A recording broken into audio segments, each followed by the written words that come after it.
लक्ष्मी जी 4 बहन भाई, दरिद्रता उसको कहते ज्येष्ठा देवी, फिर लक्ष्मी, फिर दाता, फिर विदाता, ऐसे लक्ष्मी 4 बहन भाई। लक्ष्मी का विवाह और दरिद्रता का विवाह एक साथ हुआ, इनका दुसा मुनि के साथ, उनका विष्णु जी के साथ विवाह हो गया, चले गए। लक्ष्मी को लेकर नारायण स्वर्ग की ओर, बैकुंठ की ओर चले, और दुसा मुनि दरिद्रता को लेकर चले। जैसे ही अपने आश्रम में प्रवेश करने लगे तो दरवाजे पर ही दरिद्रता देवी को अंदर यज्ञ हो रहा था, पूजन हो रही थी, उसकी सुगंध उसको प्राप्त हो गई। प्राप्त हुई तो वो भागी, 1 मिनट ना रुकी और दौड़ कर गई और पीपल के वृक्ष के नीचे बैठ गई दरिद्रता देवी। जब पीपल के पेड़ के नीचे दरिद्रता बैठ गई, दुसा मुनि ने कहा चलती क्यों नहीं हो अंदर? मैं नहीं जा सकती, पहले यज्ञ बंद करवाओ, पूजन बंद।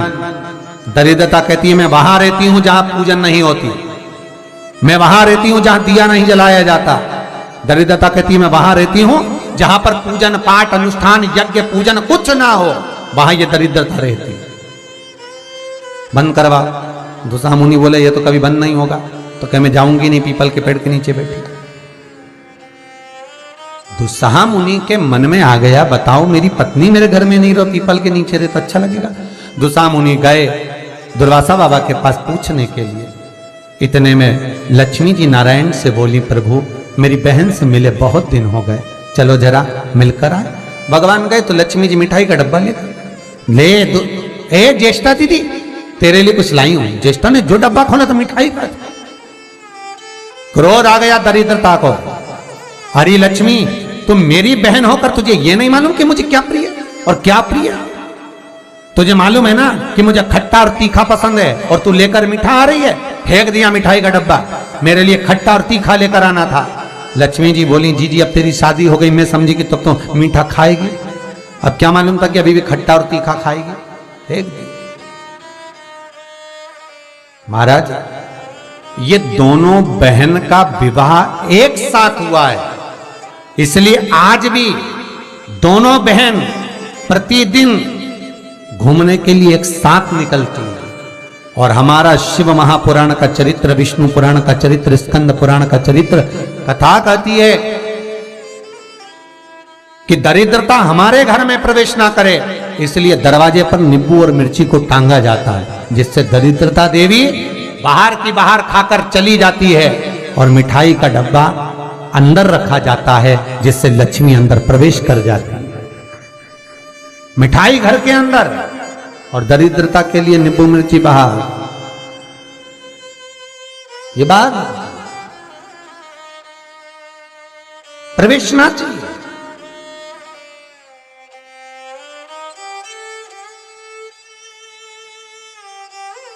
ये अंदर नहीं आना चाहिए, दरिद्रता बाहर रहे। ताकि आप अपडेटेड रहें हमारे हर एक वीडियो से। भगवान विष्णु कहते हैं दरिद्रता। आज शनिवार का दिन है, जिस दिन तुमने हमारा लक्ष्मी के साथ दर्शन किया है इस पीपल के पेड़ के नीचे। जो शनिवार के दिन पीपल के वृक्ष के नीचे दिया लगाता है, पूजन करता है, उसको लक्ष्मी प्राप्त हो। हमारे हर एक वीडियो से सोमवार, मंगलवार, बुधवार, गुरुवार, शुक्रवार, शनिवार, ये सारे वार हम पीपल के वृक्ष के नीचे लक्ष्मी के साथ विराजमान होंगे। दरिद्रता बोली वाह नारायण वाह, सब्सक्राइब करें हमारे मेरे दरवाजे पर आए और कहते हो कि मैं लक्ष्मी के साथ विराजमान होऊंगा। नारायण हमारे हर एक आप भले 7 दिन में निवास करो, मना नहीं है, पर एक दिन ये पीपल के वृक्ष में मेरा वासा होगा, और वो रविवार का दिन होगा। रविवार के दिन जो पीपल के वृक्ष के नीचे आएगा, खाली हाथ आएगा, उसके घर में ये दरिद्रता प्रवेश कर जाएगी। भगवान विष्णु ने कहा मान लो कोई जल लेकर आया, फूल लेकर आया, कोई सामान लेकर आया, तो दरिद्रता कहती अगर कोई वस्तु लेकर आया तो दरिद्रता उसके द्वार नहीं जाएगी। पर कोई खाली हाथ पीपल के वृक्ष के नीचे आया तो ये दरिद्रता जाएगी। आज भी नियम है महाराज, पीपल का वृक्ष अगर दीवालों पर लग गया, कहीं लग गया, नहीं उखड़ रहा, बार बार उखाड़ा फिर लग जाता, फिर उखाड़ो फिर लग जाता, तो रविवार के दिन एक नींबू को काटकर मिर्ची के साथ में उस पेड़ के नीचे रख दो और रविवार के दिन फिर उसको उखाड़ दो, कहीं ले जाकर लगवा दो, तब वो वृक्ष फिर वापस नहीं लगता। आज भी नहीं है। सब्सक्राइब करें। और अगर आप वैसे रोज उखाड़ोगे तो वो 2, 4, 8, 15 दिन में, 20 दिन में, 1 महीना, 4 महीना, 6 महीना वापस लगेगा, हमारे हर एक वीडियो से।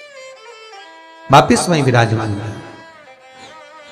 पर नींबू कटा हुआ अगर रख दिया और मिर्ची रख दी और उसके बाद उसको उखाड़ा और कहीं ले जाकर लगा दिया आपने, फिर वो नहीं, सब्सक्राइब करें हमारा चैनल वास्तु फैक्ट। दरिद्रता में विराजमान है। अपडेटेड रहें। भगवान विष्णु लक्ष्मी से कहते हैं, लक्ष्मी ये पीपल का वृक्ष है, जिस वृक्ष के नीचे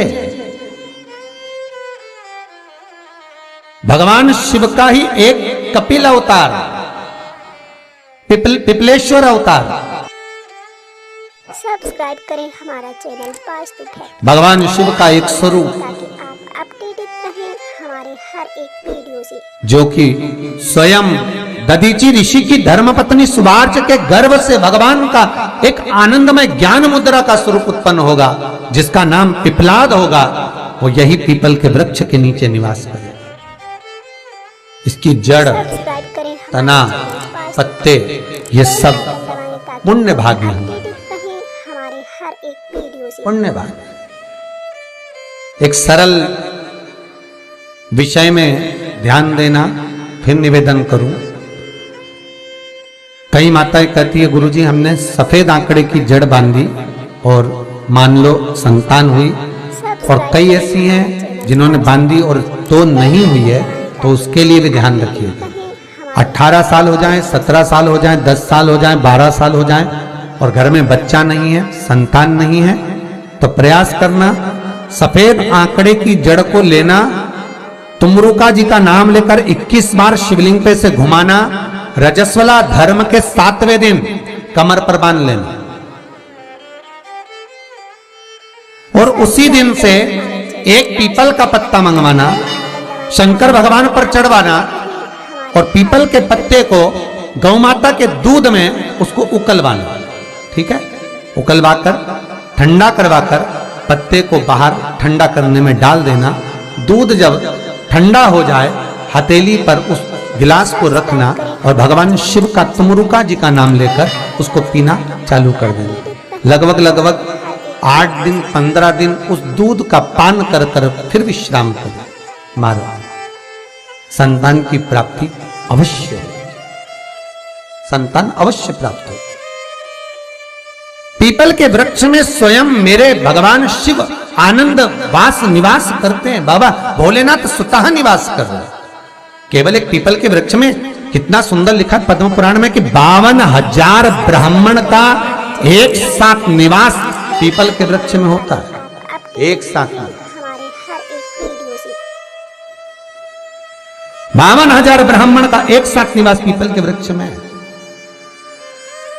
और महाराज वट वृक्ष में भगवान ब्रह्मा का तो निवास है ही, पर वट वृक्ष में योगनियों का निवास भी है। जैसे नीम के वृक्ष में भी योगनियों का निवास होता है, वट वृक्ष में भी। ये 2 पेड़ जो ऐसे होते हैं, नीम का पेड़ और बड़ का पेड़, ये कहीं पर भी लगे हों, इसके पास में से आप जब निकल कर जाएंगे तो आपको थोड़ा सा मन में हल्का सा भय सा लगेगा।